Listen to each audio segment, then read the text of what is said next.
भगवान बुद्ध एक दिन वन से गुजर रहे थे। रास्ते में एक व्यक्ति जमीन खोद रहा था। बुद्ध विश्राम के लिए वृक्ष के नीचे बैठ गए। उस व्यक्ति को खोदते खोदते एक कलश मिलता है। कलश में हीरे जवाहरात भरे हुए थे। उसने सोचा, आज मेरा भाग्य अवश्य जाग उठा है।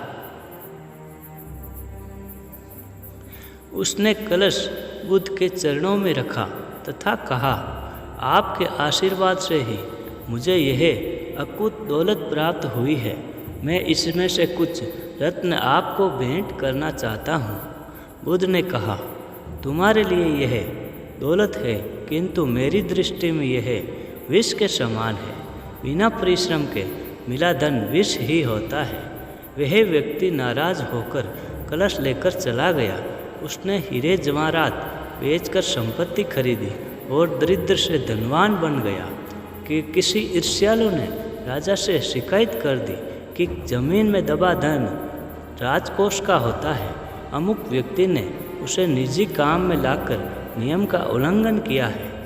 राजा ने उस व्यक्ति को पकड़वा कर बुलवाया और कलश जमा कराने को कहा, तो उसने सच्ची बात बता दी कि मैंने हीरे जवाहरात बेचकर संपत्ति खरीद ली है।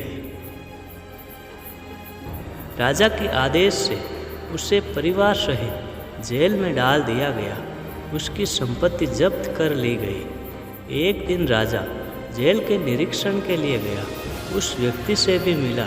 उसने कहा, राजन, मुझे जब वह कलश जमीन से मिला तो बुद्ध भी वही उपस्थित थे। उन्होंने मुझसे कहा था कि इसमें रत्न नहीं विष भरा है। यह सुनकर मैंने उनका अपमान किया था। आज जेल में रहकर मुझे अनुभूति हो रही है कि उनकी बात बिल्कुल सच थी। बिना परिश्रम किए कुछ मिला हुआ विष के समान होता है। मैं एक बार भगवान बुद्ध के दर्शन कर उनसे क्षमा मांगना चाहता हूँ। राजा ने भगवान बुद्ध को से सम्मान राज्य में आमंत्रित किया। जेल से निकलकर उस व्यक्ति को बुद्ध के पास ले जाया गया। उसने उनके चरणों में बैठकर क्षमा मांगी तथा कहा, आपकी बात सत्य थी। कलश में वास्तव में विष था जिसने मुझे जेल भिजवाया। बुद्ध के आदेश से राजा ने उसे जेल से रिहा कर दिया।